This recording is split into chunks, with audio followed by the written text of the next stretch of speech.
자, 김영철 논란이 계속되고 있습니다. 김영철 북한 조선노동당 부위원장이 폐막식을 보러 평창 동계올림픽 폐막식을 보러 우리나라에 온다는 건데, 이게 저는 우선 여기부터 시작했으면 좋겠어요. 뭐 자유한국당 쪽에서 이 김영철의 방남을 반대하는 것까지는 뭐 충분히 잘 알겠는데, 여러 정치적인 이유도 있고 또 이념적인 이유도 있고 충분히 알겠는데, 뭐 체포를 해야 된다거나 심지어는 수석 대변인이 사살을 해야 된다고 얘기하는 거는 어떤 것 같으세요? 우선 이전 판사께서 생각하시기엔. 이게 그만큼 자유한국당이 다급한 것 아닌가 그런 생각이 드는데, 뭐 일단 지금 어느 정도 그래도 성공은 한 거는 같아요. 이 천안함의 주범이다라고 하는 거에 대해서 뭐 주범이냐 아니냐, 뭐 천안함의 진실이 뭐냐, 여기까지 해서 이제 물타기에 대충 성공을 한 것 같다는 생각은 들어요. 네. 근데 사실 저는 이 이야기를 보면서 드는 생각이, 자, 어떻든 이제 지금 현재 자유한국당 쪽에서 내세우고 있는 이 논리대로 했을 때 김영철은 그렇다 치고, 그러니까 일단 천안함 부분에 있어서는 북측에서 본인들의 행위라는 걸 지금 부인하고 있잖아요. 네. 그러니까 다툼의 소지가 있는, 그러니까 네. 법정용어로 표현하자면. 근데 연평도 포격은 지금 다툼이 없잖아요. 그건 뭐 어디서 쏜 게 분명하니까. 그렇죠. 예. 근데 그 당시 연평도 포격 당시에 그걸 지시했던 황병서, 네. 이 사람이 인천 아시안 게임 때 왔었잖아요. 네. 군복을 입고. 네.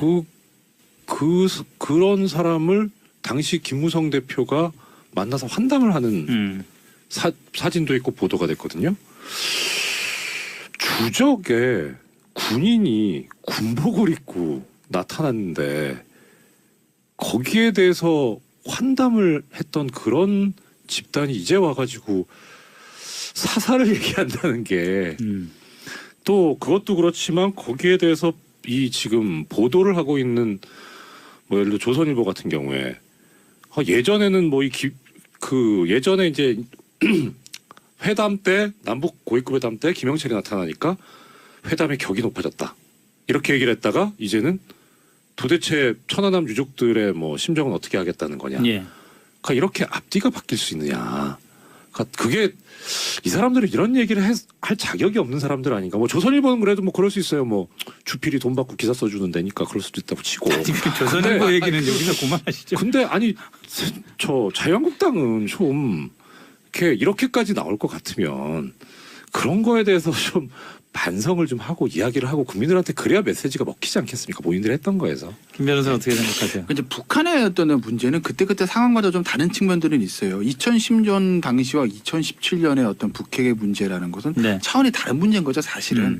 그러니까 북핵의 위기는 사실 노무현 전 대통령도 1차 핵실험 이후로 계속 상존했던 거고, 길게는 90년대 중반인가요? 90년대 초반에 그 서울 불바다 발언 이후로 계속 상존했던 것이긴 하지만 최근 들어서처럼 위기가 갑작스럽게 고조된 적은 없었거든요. 네. 그러니까 지금은 사실은 그때랑은 좀 상황이 다른 측면들이 있고, 자유한국당이 일단 제가 잘못한 것부터 좀 말씀을 드리면, 자유한국당이 지금 이 시점에서 김영철의 방한 그것이 김정은이 무슨 의도를 가지고 있는지는 우리가 다 짐작할 수 있습니다. 결국 남남 갈등을 유발하고 미국과의 대화보다는 우리 대한민국 간의 약한 고리를 통해서 여깃을 뚫어서 국제적인 어떤 대북 공세를 좀 막아보겠다. 네. 짧게는 오이사 조치 해제를 좀 노려보겠다는 거 아니겠습니까? 그걸 자유한국당도 읽고 있기 때문에 김영철의 방안을 반대하는 것은 맞습니다. 저는 맞다고 봅니다. 네. 근데 다만 제가 하나 조금 지적하고 싶은 부분은 뭐냐면, 단순히 이 문제뿐만 아니라 최근에 자유한국당의 어떤 흐름들을 보면 메시지를 전달하는 방식이 세련되지 못하고 좀 거칠어요. 네. 그러니까 왜 지금 김영철의 방안을 우리가 자유한국당에 반대를 하는지, 그런 2010년과 지금은 무슨 차이가 있는지, 그것들을 좀 논리적이고 세련된 언어들로서 국민들에서 설득을 했어야 되는 건데, 그러면 저는 사실 이번에는 그 메시지가 먹힐 수 있다고 보거든요. 그러니까 쉽게 말하면 승산이 있다고 보는 겁니다. 예. 그런데 그걸 덮어놓고 사살하라 긴급처분 현실적으로 불가능한 얘기잖아요. 그러니까 말이 너무 거칠다라는 거죠. 그런 표현 방식들 좀 있으면 아마 다 종북 얘기가 또 나올 겁니다. 주사파 정권 얘기가 나올 거예요.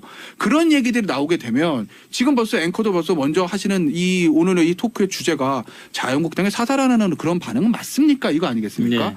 자유한국당에 진짜 하고 싶었던 얘기는 묻히고 사살하라 긴급체포하라 종북 주사파 정권 이것만 남았거든요. 네. 그러니까 메시지를 전달하는 방식을 제가 이 이슈 토크에서 항상 말씀드리지만 자유한국당은 조금 다듬을 필요가 있다.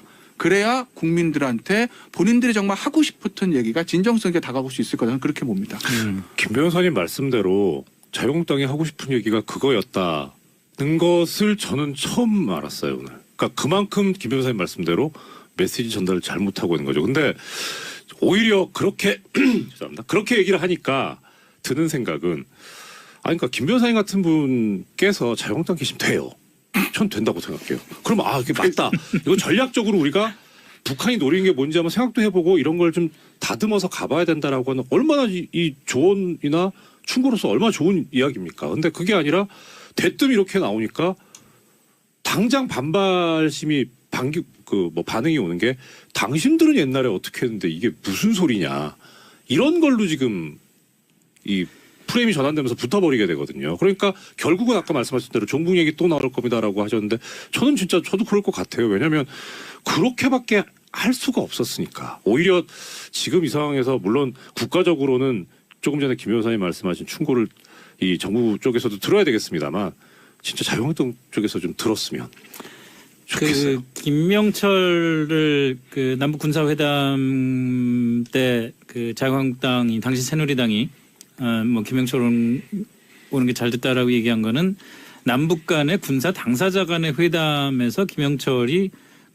일종의 책임 있는 위치에 있는 사람이니까 그게 와서 실질적인 대화가 될 수 있어서 잘 됐다라고 얘기를 했다고 이제 어제 오늘 좀 일종의 설명을 하더라고요. 다만 지금 오는 거는 무슨 평창 올림픽에 김영철이 뭔데 손님으로 오냐? 그걸 또 뭘 환대를 해줘야 되냐? 이런 거라는 거죠. 그 차이가 있다는 건데요. 그건 어떻게 생각하세요? 거기에 대해서 지금 앵커께서 말씀하신 게 그럴 수도 있는데 네. 얘기하지 말라고는 하셨지만 제가 하나 자료를 뽑아왔습니다. 네. 뭘 얘기하지 말라고 그래요? 조선일보 얘기하지 말라고 하셔가지고 2014년 10월 16일자 조선일보 기사입니다. 제목이 이렇게 되어 있습니다. 남북회담 전문가 김영철이다. 네. 그러니까 어떤 군사적인 부분에 있어서 실질적으로 결단을 할 수 있고 결정을 할 수 있는 그런 위치에 있는 사람이라는 게 아니라 예. 이 사람은 남북회담에 자꾸 나타나는 사람입니다. 그러니까 회담에 있어서 지금 최근에도 나오는 기사들 분석 기사들을 보면 이 김영철이라는 사람 나중에 추후에 이제 남북 대화가 이루어졌을 때 분명히 회담장에 나올 사람이다. 또 네, 그러니까 수 있죠. 뭐 얼굴을 익히는 것뿐만 아니라 저 사람이 앞으로 어떤 행보를 취할 것인가에 대해서 미리 살펴보는 것도 나쁘지 않다라는 얘기를 하고 있거든요. 근데 그 얘기를 2014년에 조선일보가 하고 있었어요.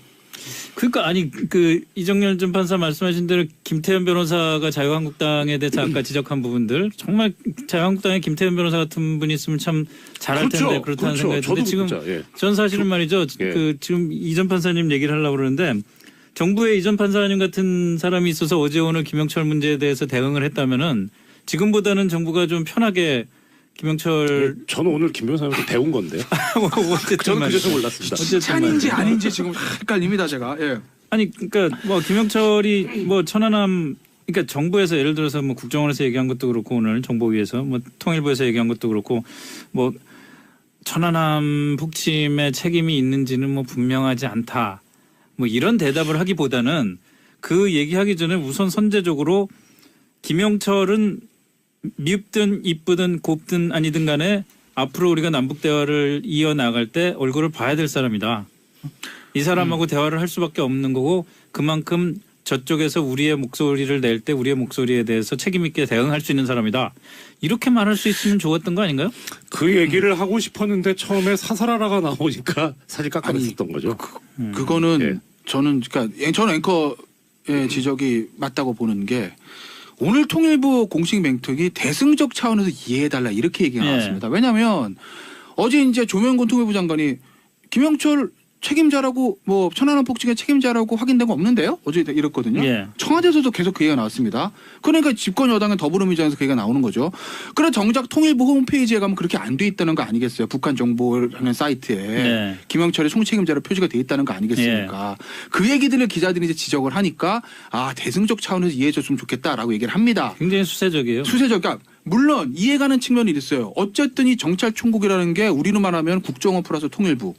그러니까 김영철은 우리로 말하면 서훈 원장 플러스 조명균 장관. 네. 그러니까 어쨌든 우리가 이제 대북 회담을 할 때 서훈 원장하고 조명균 장관이 이 대표인 것처럼 저쪽도 현실적으로 조은하시나 김영철의 대표가 될 수밖에 없겠죠. 예. 그런 현실적인 문제 이해는 합니다. 네. 그리고 어찌됐건 간에 뭔가 이 평창올림픽을 계기로 해서 북한과의 대화의 끈을 가져가고자 하는 현 정부 문재인 대통령 청와대 고심도 이해는 합니다. 네. 다만 김영철의 문제가 나왔을 때 북이 왜 김영철 카드를 지금 이 타임에서 던졌는지는 청와대가 저보다 훨씬 더 똑똑하니까 알 것이고 과연 남남 갈등을 유발하고 북과 우리나라와 미국의 어떤 한미동맹 이간을 시키고 대북 제재에 구멍을 내보겠다는 그 의도는 잘 알 건데 그리고 보수 진영에서 굉장히 반발할 것도 예상을 했을 건데 그렇다고 보면 어제 김영철 문제가 나왔을 때 감사합니다. 어서 오십시오. 낼름 받아먹을 게 아니라 예. 조금 숙성하는 기간을 거쳤다 되는 거죠. 물론 일요일이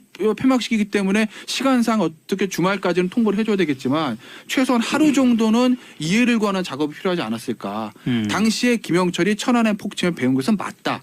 우리도 당시 그렇게 확인했다. 하지만 지금 상황이 이러이러하고 있고 그 사람의 위치가 이러니 이번에 한번 회담을 통해 가서 뭔가 잘 해결해 보고자 한다. 그러니까 조금 아쉽지만 이해를 해달라라는 이런 어떤 과정이 있었어야 되는데 그게 없이 감사합니다. 어서 오세요. 대통령 만나겠습니다. 이게 나와버리니까 보수 진영에서는 굉장히 반발할 수밖에 없는 측면이 있죠. 그런 얘기가 나왔었어요? 무슨 얘기요? 감사합니다. 아, 그건 제가 그냥 표현을 한 거고요. 그걸 가지고 또 그러세요. 아니 뭐 그렇게 해석될 만한 여지가 있었는지를 제가 잘 모르겠어가지고 그러니까 그래서 저는 요 장면을 볼 때 예. 결국 참고할 수 있는 어떤 견해는 물론 김 변호사님 같은 또 훌륭한 견해도 있습니다만 결국 해외 언론이 지금 이걸 어떻게 보고 있느냐. 예. 예, 그것을 보면 좀 이해가 빠르지 않을까, 제대로 볼 수 있지 않을까 싶은데 특히나 영국에서 나온 이제 얘긴데요, 기사인데 뭐 이런 얘기도 나옵니다. 뭐 저기 그 우리 언론에서도 받아 썼습니다마는 이번에서 진정한 전략적 승자는 한국 정부다. 그리고 한국이 이번 올림픽을 통해서 주도 면밀하게 외교 지형을 재편했고 이 문 대통령의 올림픽 책략으로 인해서 김정은 북한 노동당 위원장과 도널드 트럼프 대통령이 덫에 걸렸다. 이런 얘기를 했거든요. 그러니까 지금 어떤 협상을 해야 되고 미묘한 어려운 부분을 그 두 사람들한테 넘겨버렸고 그렇게 해서 이 김영철이 온다는 의미는 결국 뭐냐면 어떻든 어느 정도의 회담에 나왔던 사람 또 어떤 경력이 있는 사람이기 때문에 이 사람이 그냥 와서 그야말로 뭐 폐막식에 와서 박수치고 가고 그런 건 아니지 않습니까? 네. 그러니 결국 여기서는 이 사람이 온다는 것 자체가 벌써 한 달 전쯤에 있었던 그런 뭐 전쟁이 나니마니 이런 거에서 상당히 이제 대탕트적인 분위기가 됐다는 거거든요. 예. 그러니 이런 상황에서 그러면 무엇을 해야 될 것인가 라고 하는 그런 측면을 보면 오히려 지금 해외 언론들은 문 대통령이 잘하고 있다. 이런 얘기를 하고 있거든요. 글쎄 그건 역시 뭐 우리나라 언론도 마찬가지지만 해외 언론도 이제 보수적인 시각을 가지고 있는 사람들, 진보적인 시각을 가지고 있는 사람들 시각이 좀 다르니까 네. 뭐 팩트는 동일해도 오피니언은 다른 거 아니겠습니까? 그러니까 해외 언론의 그 기사를 하나 가지고 문재인 대통령의 외교 성과가 뭐 성공했다고 평가할 수는 없을 것 같고 물론 제가 뭐 실패했다는 건 아니지만 아직까지 문재인 대통령이 대북 외교, 평창올림픽을 둘러싼 한반도를 둘러싼 북미 또 중국과 일본까지 결합된 이 외교전에서 과연 문재인 대통령이 승리했는가라는 판단은 좀 이른다고 뭐 봅니다. 아직 멀었죠. 왜냐하면 만약에 김영철이 와서 그래서 정말 비핵화를 전제로 북미 회담이 잘 되고 남북 정상회담까지 세계로 잘 되면 제가 지난주에도 말씀드렸지만 문재인 대통령 노벨 평화상입니다. 성공이에요. 근데 아직까지 그거는 모르는 일이 아니겠습니까? 그리고 현재까지의 북한의 흐름들을 봤을 때 더군다나 펜스 부통령이 워싱턴 포스트와의 단독 기사에서 왜 북한과의 미국 북미의 물밑 접촉이 북한 때문에 깨졌다라는 것이 보도된 이후에 바로 그 다음날 김영철의 어떤 방남이 통보가 된 것을 감안해 봤을 때 과연 김영철이 이번에 내려와서 비핵화 문제를 얘기를 할 수 있겠는가 먼저. 그러면 문재인 대통령이 김영철에게 김정은에 가서 전하쇼. 비핵화 아니면 못하겠습니다라고 강하게 얘기를 할 수 있겠는가라는 것을 생각을 해보면 아직까지 문재인 대통령과 외교전이 그 언론에서 지적했던 것처럼 승리다. 주인공이다라고 하기는 저는 좀 이르다고 보여요. 그 얘기를 하는 이유는 이거죠. 지난 때 계속 무슨 얘기를 했냐면 코리아 패싱 얘기가 나왔어요. 네.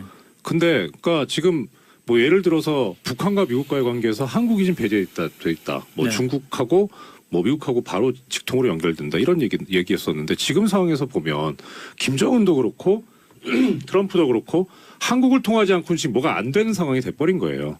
그러니까 이 코리안 패싱이라는 그런 얘기가 나왔을 때 그것을 뭐 아니다라고 말을 한다고 해서 뭐 반박이 되는 게 아니라 지금 그거를 현상으로 보여주고 있잖아요. 그러니까 그 부분은 결국 이제 북한의 진정한 의도가 무엇인가에 대해서 사실 아직은 모릅니다. 아무도 모릅니다. 예. 속단할 수는 없어요. 그러니까 기본적인 북한의 진정한 의도에 대한 이정렬 이사님이라고 저희의 시각 자체가 다른 건데 네. 북의 진정한 의도가 비핵화를 통해서 평화 체제를 구축하고 싶다라는 것이라면 문재인 대통령만 따라 우리 문재인 대통령 한반도의 평화를 가지고 운전자론이 먹혀 들어가는 거죠. 그리고 운전자가 대승적인 되는 차원에서 거죠. 김영철을 받아들이는 것도 그렇죠. 일단 그 절차로서 뭐 그럼요. 용인할 수 있고. 그런데 그게 아니라면 단순히 국제제재공조에서 가장 약한 고의라고 북의 입장에서 판단할 수 있는 우리를 뚫어서 오이사조치도 해제하고 대북제재 국제공조에 균열을 내고자 하는 그래서 시간을 벌고자 하는 게 북의 진정한 의도라면 그건 한 번도 운전자에 앉는 것이 아니라 그야말로 코리아 패싱인 거죠. 왜? 문재인 대통령 스스로 얘기하기를 북핵 문제 해결은 결국 북미 대화를 통해서 해야 된다는 거 아니겠습니까? 네. 북의 그러한 의도를 미국이 읽고 있다면 그래서 북미 대화가 진전이 되지 않는다면 그러면 그건 한반도의 운전석에 우리나라가 앉는 것이 아니라 코리아 패싱이 돼버리는 거죠. 결국 이제 북의 의도를 어떻게 판단하는 거냐는 건데 제가 하나 우려스러운 건 이 협상이라는 게요. 결과적으로 힘이 좀 균등해야 되지 않겠습니까? 우리가 힘이 우위에 있어야 협상이 유리하게 이루어질 수 있는 거 아니겠어요? 네. 북한과의 문제에서. 그런데 우리는 북의 진정 의도가 무엇일까에 대해서 아직까지 왈가왈부 얘기만 많은데 북은 문재인 대통령의 의도를 읽고 있다라는 거죠. 문재인 대통령이 어떻게 하든지 간에 본인이 중지해서 북미 대화를 이끌어가고 싶고 그 와중에서 남북 정상회담을 하고 싶다라는 것이 문재인 대통령의 의도라는 것을 북은 읽고 있지 않습니까? 알겠습니다. 시간이 좀 모자라서 그런데 죄송합니다. 딱 예. 5초만 예, 말씀드리면 5초. 문재인 대통령의 의도는 그게 아닙니다. 뭔가요? 5초 썼어요. 다음 기회에 얘기하겠습니다. 예. 자, 이정열 법무법인 동안사무장 그리고 김태현 변호사와 함께한 이슈 토크 여기까지 마무리하겠습니다. 자, 김영철 논란이 계속되고 있습니다. 김영철 북한 조선노동당 부위원장이 폐막식을 보러 평창 동계올림픽 폐막식을 보러 우리나라에 온다는 건데 이게 저는 우선 여기부터 시작했으면 좋겠어요. 뭐 자유한국당 쪽에서 이 김영철의 방남을 반대하는 것까지는 뭐 충분히 잘 알겠는데 여러 정치적인 이유도 있고 또 이념적인 이유도 있고 충분히 알겠는데 뭐 체포를 해야 된다거나 심지어는 수석 대변인이 사살을 해야 된다고 얘기하는 거는 어떤 것 같으세요? 우선 이전 판사께서 생각하시기엔 이게 그만큼 자유한국당이 다급한 것 아닌가 그런 생각이 드는데 뭐 일단 지금 어느 정도 그래도 성공은 한 거는 같아요. 이 천안함의 주범이다라고 하는 거에 대해서 뭐 주범이냐 아니냐 뭐 천안함의 진실이 뭐냐 여기까지 해서 이제 물타기에 대충 성공을 한 것 같다는 생각은 들어요. 네. 근데 사실 저는 이 이야기를 보면서 드는 생각이 자 어떻든 이제 지금 현재 자유한국당 쪽에서 내세우고 있는 이 논리대로 했을 때 김영철은 그렇다 치고 그러니까 일단 천안함 부분에 있어서는 북측에서 본인들의 행위라는 걸 지금 부인하고 있잖아요. 네. 그러니까 다툼의 소지가 있는 네. 법정용어로 표현하자면 근데 연평도 포격은 지금 다툼이 없잖아요. 그건 뭐 어디서 쏜 게 분명하니까. 그렇죠. 예. 근데 그 당시 연평도 포격 당시에 그걸 지시했던 황병서 네. 이 사람이 인천 아시안 게임 때 왔었잖아요. 네. 군복을 입고 네. 그런 사람을 당시 김무성 대표가 만나서 환담을 하는 사진도 있고 보도가 됐거든요. 주적에 군인이 군복을 입고 나타났는데 거기에 대해서 환담을 했던 그런 집단이 이제 와가지고 사사를 얘기한다는 게 또 그것도 그렇지만 거기에 대해서 이 지금 보도를 하고 있는 뭐 예를 들어 조선일보 같은 경우에 예전에는 뭐 예전에 이제 회담 때 남북 고위급 회담 때 김영철이 나타나니까 회담의 격이 높아졌다 이렇게 얘기를 했다가 이제는 도대체 천안함 유족들의 뭐 심정은 어떻게 하겠다는 거냐. 예. 그러니까 이렇게 앞뒤가 바뀔 수 있느냐. 그러니까 그게 이 사람들은 이런 얘기를 할 자격이 없는 사람들 아닌가. 뭐 조선일보는 그래도 뭐 그럴 수 있어요. 뭐 주필이 돈 받고 기사 써주는 데니까. 되는데 그게 없이 감사합니다. 어서 오세요. 대통령 만나겠습니다. 이게 나와버리니까 보수 진영에서는 굉장히 반발할 수밖에 없는 측면이 있죠. 그런 얘기가 나왔었어요? 무슨 얘기요? 감사합니다. 그건 제가 그냥 표현을 한 거고요. 그걸 가지고 또 그러세요. 아니 뭐 그렇게 해석될 만한 여지가 있었는지를 제가 잘 모르겠어가지고, 그러니까 그래서 저는 요 장면을 볼 때 예. 결국 참고할 수 있는 어떤 견해는 물론 김 변호사님 같은 또 훌륭한 견해도 있습니다만 결국 해외 언론이 지금 이걸 어떻게 보고 있느냐, 예. 그것을 보면 좀 이해가 빠르지 않을까, 제대로 볼 수 있지 않을까 싶은데, 특히나 영국에서 나온 이제 얘긴데요, 기사인데 뭐 이런 얘기도 나옵니다. 뭐 저기 우리 언론에서도 받아 썼습니다마는 이번에서 진정한 전략적 승자는 한국 정부다. 그리고 한국이 이번 올림픽을 통해서 주도 면밀하게 외교 지형을 재편했고 이 문 대통령의 올림픽 책략으로 인해서 김정은 북한 노동당 위원장과 도널드 트럼프 대통령이 덫에 걸렸다. 이런 얘기를 했거든요. 그러니까 지금 어떤 협상을 해야 되고 미묘한 어려운 부분을 그 두 사람들한테 넘겨버렸고, 그렇게 해서 이 김영철이 온다는 의미는 결국 뭐냐면 어떻든 어느 정도의 회담에 나왔던 사람, 또 어떤 경력이 있는 사람이기 때문에 이 사람이 그냥 와서 그야말로 뭐 폐막식에 와서 박수치고 가고 그런 건 아니지 않습니까? 네. 그러니 결국 여기서는 이 사람이 온다는 것 자체가 벌써 한 달 전쯤에 있었던 그런 뭐 전쟁이 나니마니 이런 거에서 상당히 이제 대탕트적인 분위기가 됐다는 거거든요. 예. 그러니 이런 상황에서 그러면 무엇을 해야 될 것인가 라고 하는 그런 측면을 보면 오히려 지금 해외 언론들은 문 대통령이 잘하고 있다, 이런 얘기를 하고 있거든요. 글쎄 그건 역시 뭐 우리나라 언론도 마찬가지지만 해외 언론도 이제 보수적인 시각을 가지고 있는 사람들, 진보적인 시각을 가지고 있는 사람들 시각이 좀 다르니까 네. 뭐 팩트는 동일해도 오피니언은 다른 거 아니겠습니까?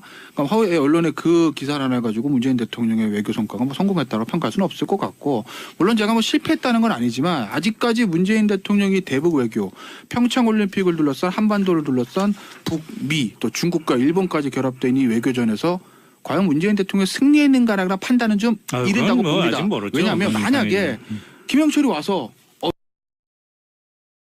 그래서 정말 비핵화를 전제로 북미 회담이 잘 되고 남북 정상회담까지 세계로 잘 되면, 제가 지난주에도 말씀드렸지만 문재인 대통령 노벨 평화상입니다. 성공이에요.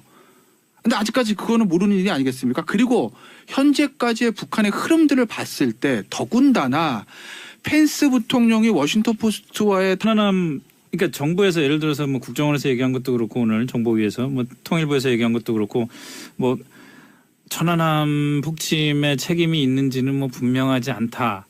뭐 이런 대답을 하기보다는 그 얘기하기 전에 우선 선제적으로 김영철은 밉든 이쁘든 곱든 아니든 간에 앞으로 우리가 남북 대화를 이어나갈 때 얼굴을 봐야 될 사람이다. 이 사람하고 대화를 할 수밖에 없는 거고, 그만큼 저쪽에서 우리의 목소리를 낼 때 우리의 목소리에 대해서 책임 있게 대응할 수 있는 사람이다. 이렇게 말할 수 있으면 좋았던 거 아닌가요? 그 얘기를 하고 싶었는데 처음에 사사라라가 나오니까 사실 깎아냈었던 거죠. 그거는 예. 저는 앵커의 지적이 맞다고 보는 게, 오늘 통일부 공식 멘트가 대승적 차원에서 이해해달라 이렇게 얘기가 예. 나왔습니다. 왜냐하면 어제 이제 조명근 통일부 장관이 김영철 책임자라고 뭐 천안함 폭증의 책임자라고 확인된 거 없는데요? 어제 이랬거든요. 예. 청와대에서도 계속 그 얘기가 나왔습니다. 그러니까 집권 여당의 더불어민주당에서 그 얘기가 나오는 거죠. 그래 정작 통일부 홈페이지에 가면 그렇게 안 돼 있다는 거 아니겠어요? 북한 정보라는 사이트에 네. 김영철의 총책임자로 표시가 돼 있다는 거 아니겠습니까? 그 얘기들을 기자들이 이제 지적을 하니까 아 대승적 차원에서 이해해줬으면 좋겠다라고 얘기를 합니다. 굉장히 수세적이에요. 수세적, 그러니까 물론 이해가는 측면이 있어요. 어쨌든 이 정찰총국이라는 게 우리로 말하면 국정원 플러스 통일부. 그러니까 김영철은 우리로 말하면 서훈 원장 플러스 조명균 장관. 네. 그러니까 어쨌든 우리가 이제 대북 회담을 할 때 서훈 원장하고 조명균 장관이 이 대표인 것처럼 저쪽도 현실적으로 조은하시나 김영철의 대표가 될 수밖에 없겠죠. 예. 그런 현실적인 문제 이해는 합니다. 네. 그리고 어찌됐건 간에 뭔가 이 평창올림픽을 계기로 해서 북한과의 대화의 끈을 가져가고자 하는 현 정부 문재인 대통령 청와대 고심도 이해는 합니다. 네. 다만 김영철의 문제가 나왔을 때 북이 왜 김영철 카드를 지금 이 타임에서 던졌는지는 청와대가 저보다 훨씬 더 똑똑하니까 알 것이고 과연 남남 갈등을 유발하고 북과 우리나라와 미국의 어떤 한미동맹 이간을 시키고 대북 제재에 구멍을 내보겠다는 그 의도는 잘 알 건데 그리고 보수 진영에서 굉장히 반발할 것도 예상을 했을 건데 그렇다고 보면 어제 김영철 문제가 나왔을 때 감사합니다. 어서 오십시오. 낼름 받아먹을 게 아니라 예. 조금 숙성하는 기간을 거쳤다 되는 거죠. 물론 일요일이 폐막식이기 때문에 시간상 어떻게 주말까지는 통보를 해줘야 되겠지만 최소한 하루 정도는 이해를 구하는 작업이 필요하지 않았을까. 당시에 김영철이 천안의 폭증을 배운 것은 맞다. 우리도 당시 그렇게 확인했다. 하지만 지금 상황이 이러이러하고 있고 그 사람의 위치가 이러니 이번에 한번 회담을 통해 가서 뭔가 잘 해결해 보고자 한다. 그러니까 조금 아쉽지만 이해를 해달라라는 이런 어떤 과정이 있었어요. 전 된다고 생각해요. 그럼 그게 맞다. 이거 전략적으로 우리가 북한이 노리는 게 뭔지 한번 생각도 해보고 이런 걸 좀 다듬어서 가봐야 된다라고 하는 얼마나 이 조언이나 충고로서 얼마나 좋은 이야기입니까? 근데 그게 아니라 대뜸 이렇게 나오니까 당장 반발심이 반응이 오는 게 당신들은 옛날에 어떻게 했는데 이게 무슨 소리냐 이런 걸로 지금 이 프레임이 전환되면서 붙어버리게 되거든요. 그러니까 결국은 아까 말씀하신 대로 종북 얘기 또 나올 겁니다라고 하셨는데 저도 그럴 것 같아요. 왜냐하면 그렇게밖에 할 수가 없었으니까. 오히려 지금 이 상황에서 물론 국가적으로는 조금 전에 김 변호사님 말씀하신 충고를 이 정부 쪽에서도 들어야 되겠습니다만 진짜 자유한국당 쪽에서 좀 들었으면 좋겠어요. 그 김명철을 그 남북 군사회담 때 그 자유한국당이 당시 새누리당이 뭐 김명철 오는 게 잘 됐다라고 얘기한 거는 남북 간의 군사 당사자 간의 회담에서 김명철이 그 일종의 책임 있는 그 위치에 있는 사람이니까 그게 와서 실질적인 대화가 될 수 있어서 잘 됐다라고 얘기를 했다고 이제 그 어제 오늘 좀 일종의 설명을 하더라고요. 다만 지금 오는 거는 무슨 평창 올림픽에 김영철이 뭔데 손님으로 오냐? 그걸 또 뭘 환대를 해줘야 되냐? 이런 거라는 거죠. 그 차이가 있다는 건데요. 그건 어떻게 생각하세요? 거기에 대해서 지금 앵커께서 말씀하신 게 그럴 수도 있는데 네.